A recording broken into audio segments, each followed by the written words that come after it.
భారత రాజ్యాంగ ప్రవేశిక గురించి కొన్ని ఎంసీక్యూస్ చూద్దాం.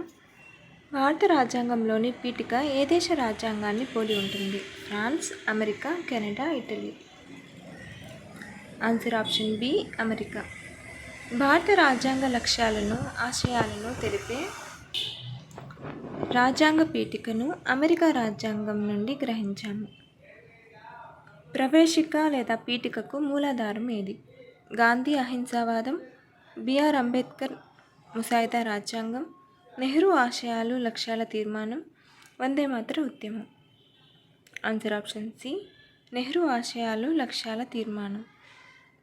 13 డిసెంబర్ 1946న నెహ్రూ రాజ్యాంగ పరిషత్లో ప్రవేశపెట్టిన ఆశయాలు లక్ష్యాల తీర్మానం ప్రవేశికకు మూలాధారం. భారత రాజ్యాంగ ప్రవేశికలో దేశాన్ని ఏమంటారు? సర్వసత్తాక ప్రజాస్వామ్యం, గణతంత్రం, సర్వసత్తాక ప్రజాస్వామ్యం, గణతంత్రం, లౌకిక రాజ్యం, సర్వసత్తాక సామ్యవాద, లౌకిక, ప్రజాస్వామ్య, గణతంత్ర రాజ్యం, సర్వసత్తాక లౌకిక, ప్రజాస్వామ్య, సామ్యవాద, గణతంత్ర రాజ్యం. ఆన్సర్ ఆప్షన్ సి, సర్వసత్తాక సామ్యవాద, లౌకిక, ప్రజాస్వామ్య, గణతంత్ర రాజ్యం. సర్వసత్తాక ప్రజాస్వామ్యం, గణతంత్ర రాజ్యాంగ ప్రారంభంలో ఉన్న రాజ్యాంగ ప్రవేశికలో 1976లో 42వ సవరణ ద్వారా సామ్యవాద, లౌకిక అనే పదాలను సర్వసత్తాక ప్రజాస్వామ్య పదాల మధ్య చేర్చారు. దాంతో సర్వసత్తాక సామ్యవాద, లౌకిక, ప్రజాస్వామ్య, గణతంత్ర రాజ్యాంగంగా మారింది.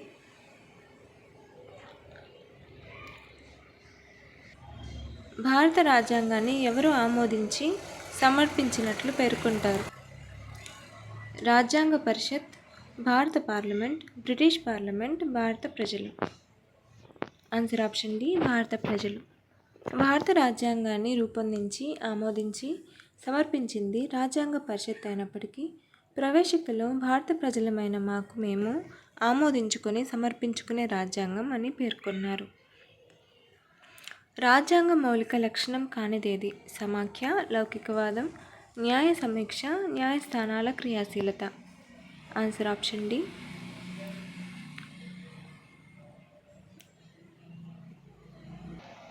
న్యాయస్థానాల క్రియాశీలత.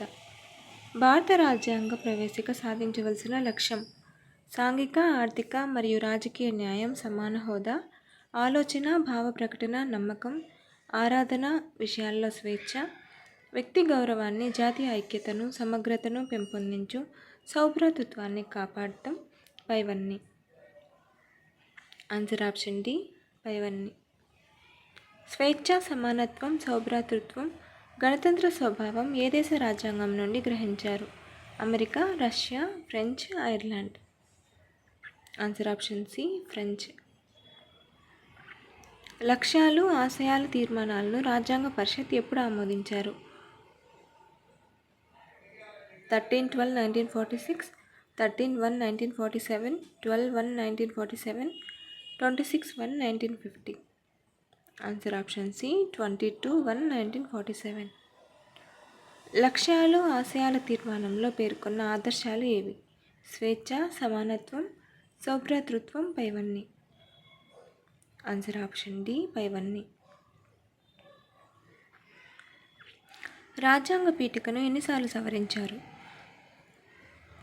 2, 3, 1, 4. Answer option C, 1. రాజ్యాంగ పీఠికను ఇప్పటికీ వరకు ఒకసారి మాత్రమే సవరించారు. 1976లో 42వ రాజ్యాంగ సవరణ చట్టం ప్రకారం సవరించి సామ్యవాద, లౌకిక, సమగ్రత అనే పదాలను చేర్చారు. ప్రవేశికలో చేర్చిన సాంఘిక, ఆర్థిక, రాజకీయ న్యాయం అనే పదాలు ఏ దేశం నుండి గ్రహించారు? French, Russia, Britain, America. Answer option B, Russia. భారత రాజ్యాంగం దేనితో ప్రారంభం అవుతుంది? రాజ్యాంగ పరిషత్, పార్లమెంట్, ప్రవేశిక, సార్వభౌమాధికారం. ఆన్సర్ ఆప్షన్ సి, ప్రవేశిక. ప్రవేశిక రాజ్యాంగంలో అంతర్భాగం కాదు అని చెప్పిన case: Kesavananda Bharati, Minerva Mill, Berubari, Nehru Gandhi case. Answer option C, Berubari అనేది భారత్ పాక్ల మధ్య ఒక ప్రాంతం. ఈ భాగాన్ని భారత్ పాక్ల మధ్య మార్పిడి విషయంలో వచ్చిన వివాదంలో రాష్ట్రపతి సుప్రీంకోర్టును సలహా కోరగా ప్రవేశిక రాజ్యాంగంలో అంతర్భాగం కాదని పేర్కొన్నారు. రాజ్యాంగంలో ప్రవేశిక అంతర్భాగం అని చెప్పింది ఎవరు? ఏ కేసు అని? Berubari case, Kesavananda Bharati case, Minerva Mills case, కేంద్రం.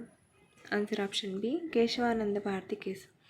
1973లో కేశవానంద భారతి కేసులో సుప్రీంకోర్టు తన తీర్పును సమీక్షించుకొని ప్రవేశిక రాజ్యాంగంలో అంతర్భాగం అని చెప్పింది. 368 ప్రకటన ప్రకారం రాజ్యాంగ ప్రవేశికను సవరించవచ్చు, సవరించరాదు. 2/3 మెజారిటీతో సవరించవచ్చు, పైవేవి కావు. ఆన్సర్ ఆప్షన్ ఏ. 1973 తర్వాత ప్రవేశిక రాజ్యాంగంలో అంతర్భాగం కావున 368 ప్రకారం సవరించవచ్చు. రాజ్యాంగ ప్రవేశికను సవరిస్తే ఆ సవరణ మౌలిక లక్షణాలకు లోబడి ఉండాలని సుప్రీంకోర్టు ఏ కేసులో పేర్కొంది? Berubari case, Kesavananda Bharati 1973, Minerva Mills, పైవేవి కావు. Answer option B. Kesavananda Bharati 1973 కేసులో రాజ్యాంగ ప్రవేశికను సవరిస్తే ఆ సవరణ మౌలిక లక్షణాలకు లోబడి ఉండాలని పేర్కొంది. ప్రవేశికను భారత రాజ్యాంగానికి ఆత్మ లేదా ప్రాణం అని ఎవరన్నారు? Gandhi, Nehru, B R Ambedkar, Kesavananda Bharati. Answer option C, B R Ambedkar. ప్రవేశికను కీ నోట్గా వర్ణించింది ఎవరు? Gandhi, Ernest Barker, B R Ambedkar, Nehru. Answer option B, Ernest Barker. The principle of social and political theory అనే గ్రంథంలో ఎర్నెస్ట్ బార్కర్ కీనోట్ అని ప్రవేశికను వర్ణించారు. ప్రవేశిక అనేది రాజ్యాంగానికి ఐడెంటిటీ కార్డ్ అని అన్నది ఎవరు? Gandhi, Thakur Das Bhargav, M A Nani Palkhivala, Madholkar. Answer option Nani Palkhivala. సామ్యవాదం, సంక్షేమ స్వభావం రాజ్యాంగంలో ఏ భాగంలో కలదు? 3వ భాగం, 4వ భాగం, 5వ భాగం, 6వ భాగం. ఆన్సర్ ఆప్షన్ బి, 4వ భాగం. 4వ భాగంలోని ఆదేశిక సూత్రాలలో సామ్యవాద స్వభావం కలదు. ప్రజాస్వామ్యం రాజ్యాంగంలో ఏ ప్రకరణలలో కనబడుతుంది? 1, 54, 17, 326. Answer option D, 326. ప్రకరణం 326లో సార్వత్రిక వయోజన ఓటు హక్కును కల్పిస్తూ నిర్ణీత కాలానికి ఎన్నికలు జరపడం గూర్చి చెబుతుంది. అనగా ప్రజాస్వామ్య భావన ఇందులో కలదు. 17వ ప్రకరణ దేని గూర్చి తెలియజేస్తుంది? అంటరానితనం నిషేధం, ప్రజాస్వామ్యం, పైవేవి కావు. ఆన్సర్ ఆప్షన్ బి, అంటరానితనం నిషేధం. 17వ ప్రకరణలో అంటరానితనంను నిషేధించి సామాజిక న్యాయంను కల్పించారు. లౌకిక తత్వం అనగా ఏంటి? ఆన్సర్ ఆప్షన్ డి, అన్ని మతాలకు సమాన ప్రాముఖ్యం. లౌకిక తత్వం అనగా అన్ని మతాలకు సమాన ప్రాముఖ్యాన్ని ఇవ్వడం లేదా ప్రభుత్వ పాలనలో మత ప్రమేయం లేకపోవడం. ప్రవేశిక గూర్చి సరైనది ఏంటి?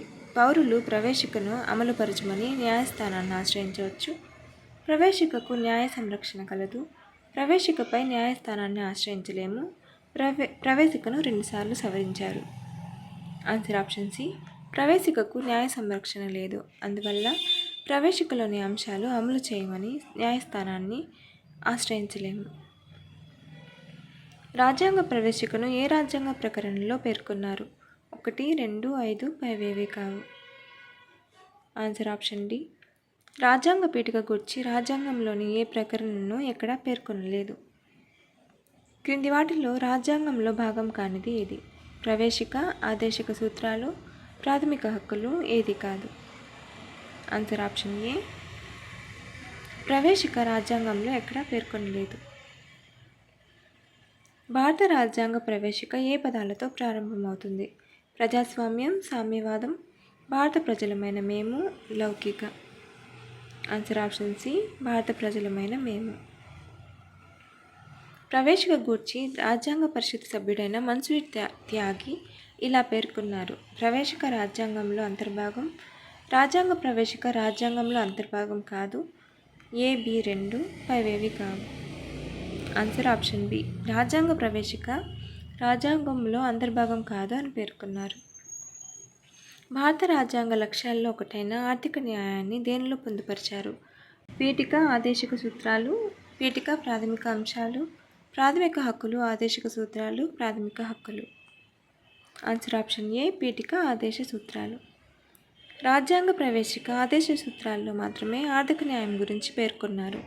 మన రాజ్యాంగంలోని ప్రాథమిక హక్కుల్లో వ్యక్తి స్వేచ్ఛ, రాజకీయ ప్రజాస్వామ్యం గురించి పేర్కొన్నారు తప్ప ఆర్థిక న్యాయం గురించి లేదు.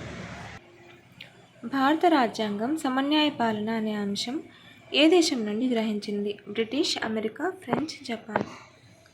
Answer option A. బ్రిటన్లో ఏవి డైసీ ప్రవేశపెట్టిన సమన్యాయ పాలనను ఆధారం చేసుకొని మన రాజ్యాంగ నిర్మాతలు సమానత్వ భావనను రూపొందించారు.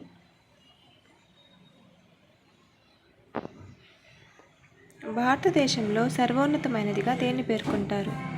భారత రాజ్యాంగం, భారత పార్లమెంట్, భారత ప్రభుత్వం, భారత ప్రజలు. ఆన్సర్ ఆప్షన్ ఏ భారత రాజ్యాంగం. భారత రాజ్యాంగం సర్వోన్నతమైనది. మన దేశంలో రాజ్యాంగ ఆధిక్యత ఉంటుంది. భారత పార్లమెంట్, ప్రభుత్వం, ప్రజలు రాజ్యాంగానికి అనుగుణంగా వ్యవహరించాల్సి ఉంటుంది. భారత రాజ్యాంగ సవరణకు చొరవ చూసేది ఏంటి? ప్రజలు, పార్లమెంట్, రాష్ట్రాలు, రాష్ట్రపతి. Answer option B. మన దేశంలో ప్రజలకు రాజ్యాంగ సవరణ ప్రక్రియకు సంబంధించి స్విట్జర్లాండ్ మాదిరిగా చొరవ తీసుకునే అవకాశం లేదు. అమెరికాలో ఉన్నట్లు రాష్ట్రాలకు సవరణ ప్రతిపాదన చేసే అవకాశం లేదు. భారత పార్లమెంటుకు మాత్రమే సవరణ ప్రతిపాదన చేసే హక్కు ఉంది.